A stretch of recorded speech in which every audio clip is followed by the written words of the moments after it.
I greet you in Jesus' precious name. It is Wednesday morning, the 16th of October, 2024, and this is your friend, Angus Buchan, with a thought for the day. We go straight to the first book of Corinthians, chapter 10, verse 12. Therefore, let him who thinks he stands take heed lest he fall. We've got to be so careful how we are standing. You know, Jesus said that harlots, prostitutes, and tax collectors, thieves, will enter in first before the religious churchgoers who started so well but finished so poorly. We think of Mary Magdalene. She was a woman of ill repute. Jesus drove 7 demons out of her, and yet she became his most faithful handmaiden. Zacchaeus, chief of all tax collectors, an absolute rogue, yet when he met with the king, his life was changed instantly forever. Early this morning, I was reading the account that Jesus told the people. He said, "What do you think? A man had 2 sons, and he came to the first one and said, 'Son, go and work today in my vineyard.' He answered and said, 'I will not.'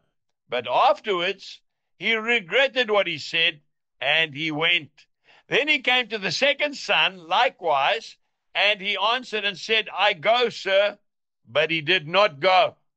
Which of the 2 did the will of his father?" And they said to him, "The first." You can find that in Matthew chapter 21, reading from 28. You know, folks, I remember as a brand new Christian, I think I'd known the Lord for 3 months. I was so on fire for God. What do they say? You need to lock a new Christian up for 6 months because he's like a bull in a china shop. But rather have that fire and that zeal and that love and that excitement for Christ than to just carry on doing the old thing. I had the privilege of preaching in our little church in Greytown for the first time ever. I was so excited. I was in a cold sweat. I was standing in the vestry behind the church building, and the elders had put their hands on me and they were praying for me. And one old lay preacher, after they'd finished praying, he walked up to me and he said to me, "Son, get in there and preach because I've done my bit."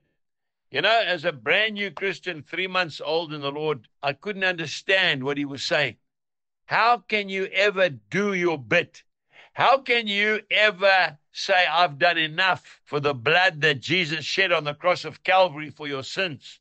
I was very devastated. I've never forgotten that. We need to be so careful that we finish strong, on fire for the Lord, and not taper off and say, "I've done my bit." That's what happened to the son who said, "I'll go," and then he didn't go.